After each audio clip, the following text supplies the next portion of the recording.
Hi, my name is Mark McCallion and I'm the Director of the Maribyrnong Sports Academy. It's a pleasure to welcome you to this information video, but a real pleasure to welcome you and your child to the Maribyrnong Sports Academy and College community starting next year. I'm going to share my screen and just run through a presentation.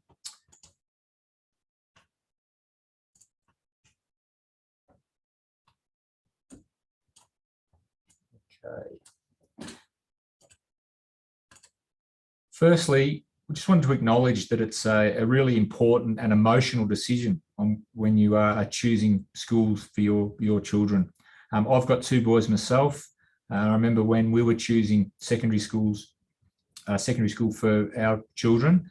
It is an emotional time. So pleasingly for you, that period's passed. You've chosen the school, you've applied, and now you're a part of the Maribyrnong Sports Academy and Maribyrnong College. But yeah, my boys didn't come to this school, and I live in the local area. But when we had to make that decision, it was before I was working here. Now that I've been here, seen the program on the inside, I didn't understand what the actual program consisted of. I would have absolutely no hesitation in sending my own children to this school as part of the Maribyrnong Sports Academy. This is Connor Shebeki. Connor is now in year 12. I think that was a last year lockdown mustache that Connor had grown, but I've put Connor up there because his dad is part of the staff here. So Tony Shebeki is our media and website coordinator. So when I started, there were 3 staff members whose own kids were part of the program here at Maribyrnong. I thought that was a glowing endorsement for the program, that we had 3 of our staff members had chosen to send their own children to this school and to be part of the program. So I thought it'd be interesting to see the views of other staff in the program on that very question.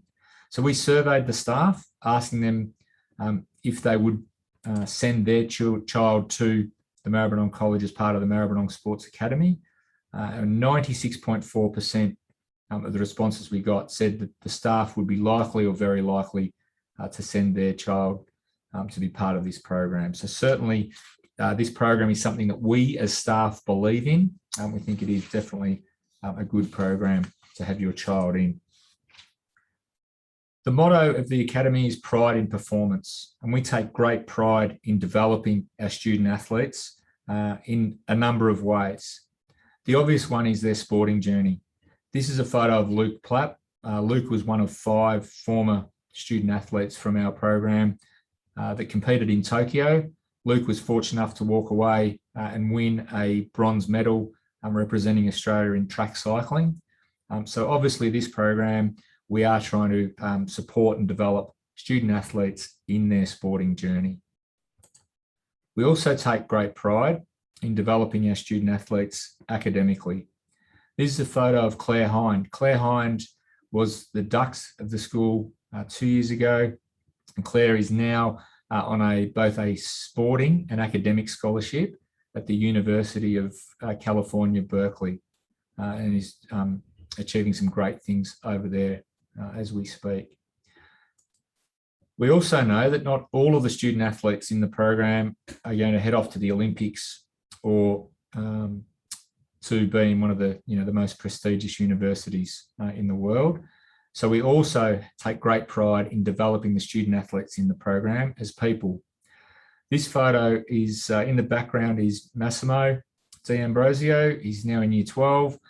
This photo was taken when the AFL program took a trip to the Northern Territory, had some time on the Tiwi Islands working with the local Indigenous community. And Massimo made a fantastic connection with the Indigenous kids in the area. We were running a clinic or a program, and yeah, Massimo did a great job in connecting with the local community up there. So we take great pride in, yes, the sporting achievements of the students in the program, the academic achievements of the students in the program. We also take great pride in the people that we can help develop come through the program. I'll now run through some of the questions that we do get asked at this time from families about to join the program. I'm aware that you will have received the link, and I think most families have now ordered uniform for next year. That uniform will be available at the orientation day, so you can take that away. There will be an opportunity to exchange if there's any sizes wrong, and even we understand that over the summer period, some of these kids will grow. So if you get back day one and some of the uniform that you've got isn't going to fit, we can exchange it early next year as well. Okay. Interestingly, with the uniform, the students do take great pride in the uniform. We've had some examples where one grade 6 student got his pack in December, then basically wore the uniform all over Christmas, and it was almost worn out when he hit day 1 of year 7. Next one I want to talk about is the high performance coaching program. It was formerly known as tech training.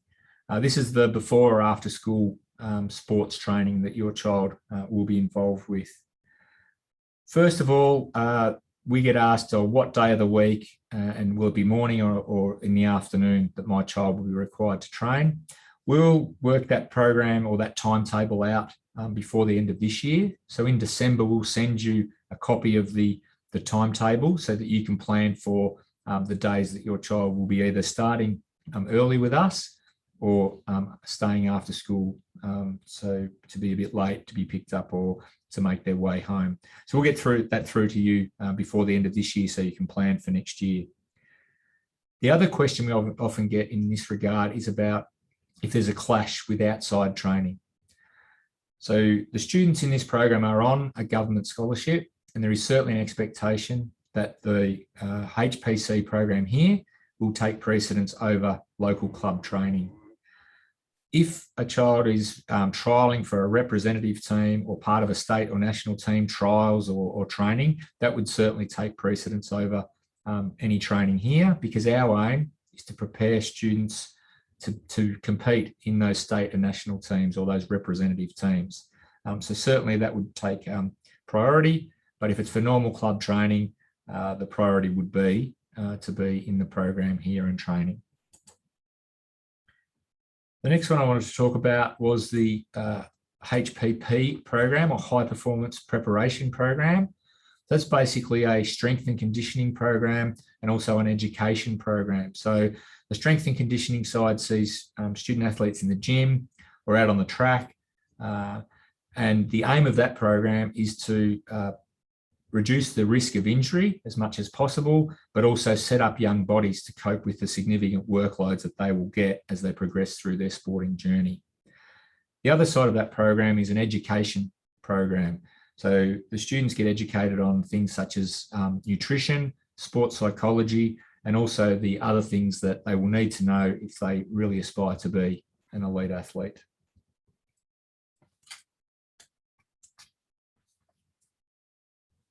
The third area that we have is the athlete services area. So if your child gets injured or if they're struggling from a wellbeing point of view, we have staff that have specific roles in supporting those students. We have a physiotherapist on site every day, and we have rehab coordinators that work one-on-one with student athletes that are injured to get them back on the field, back on the court, back in the pool, whatever it may be, as quickly as possible. We also have 3 wellbeing coordinators. So if students are struggling with their mental health or just their workload, that type of thing, or keeping up with their studies, the wellbeing coordinators can help with them to mentor, to counsel, or to refer them to other services to help them through those periods. We also have a sports psychologist or a performance psychologist and a sports dietitian on staff that can work also one-on-one with student athletes where they need it.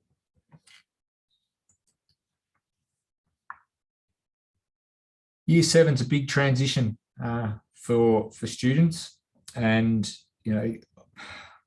they do find some of this tough, and I call it the triple whammy. First one of the triple whammy is that normal transition from primary to secondary school and the challenges that come with that. The second one is the increase in physical workload. For most of these kids, their physical workload will increase from what they're used to. And the third one is the travel. So for most of the students in this place, In the academy program, they aren't going to their local school, so the travel to school increases if that's on public transport, if that's a longer drive. So they may have to be up very early and travelling further than they would have when they've gone to their primary school. Next year, your children have got the fourth one now. You've got the post-COVID lockdown. So the challenges that they've been through and the experiences they've had will also contribute to a different transition from primary to secondary school for these kids. So we want you to discuss that as a family, those challenges and how you'll cope with those. A couple of things that we highlight: sleep is the best recovery. To really highlight that the students that do the best in that transition and cope with that very well are often those with really good sleep patterns. So really important to try and get those routines going as best you can. Plan for the travel challenges. That's, what time are we going to have to be up in the early, what time are we going to have to be up in the morning if we've got to be at school nice and early for training, etc. And the other one is just to understand it's those first 3 to 6 months that most families and most Year 7 students find challenging. But once those routines kick in, they normally cope very well with the program itself. So please understand it'll be challenging when you first start, potentially. But if you work through that and get into those routines, most students cope extremely well with the program. And finally, I just want to say, if there are challenges in that regard, please talk to us. If we know that a student or a family is experiencing those challenges, there are many things that we can do to try and help out. So we need to know as early as we can, so we can help with those things. You've heard enough from me, but early last year, we interviewed a number of students about their thoughts on various parts of the program. And please note they refer to tech training and not HPC, and also ADP instead of HPP, but I'm sure you'll get the gist of the messages. So this is what they had to say.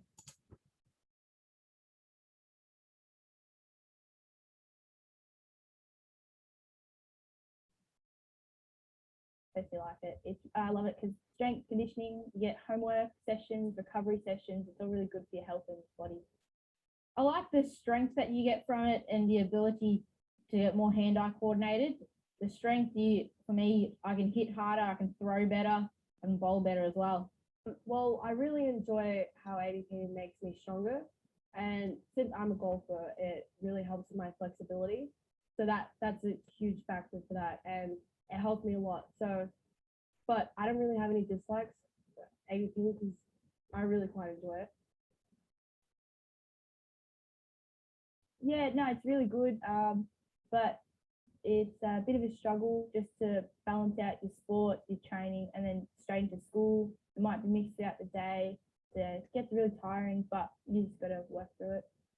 Well, because you have to find the room for balance, and usually I find time to do study, but if I get interrupted, then I just try to find more time.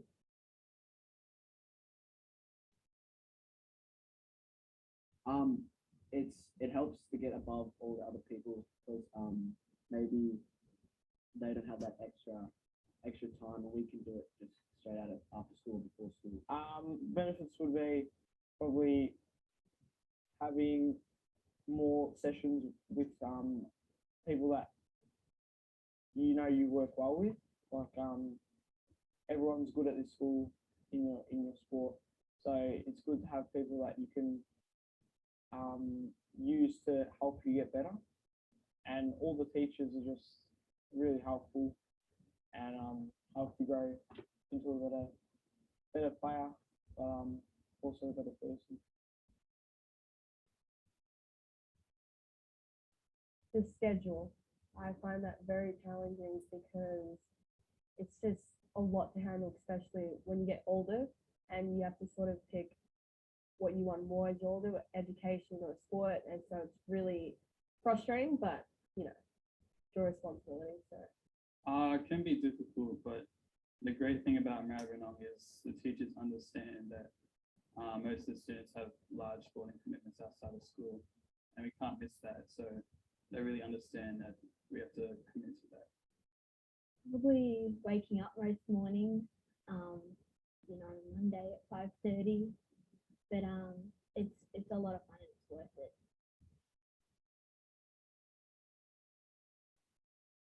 Yeah, definitely. If they were serious about their sport and knew what they wanted to do, definitely would. But if you weren't really set in your ways and weren't really serious about your sport, then no.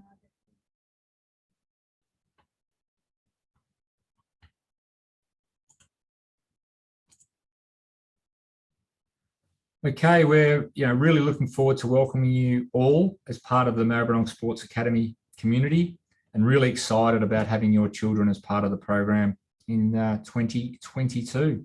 Thanks very much and look forward to meeting you all.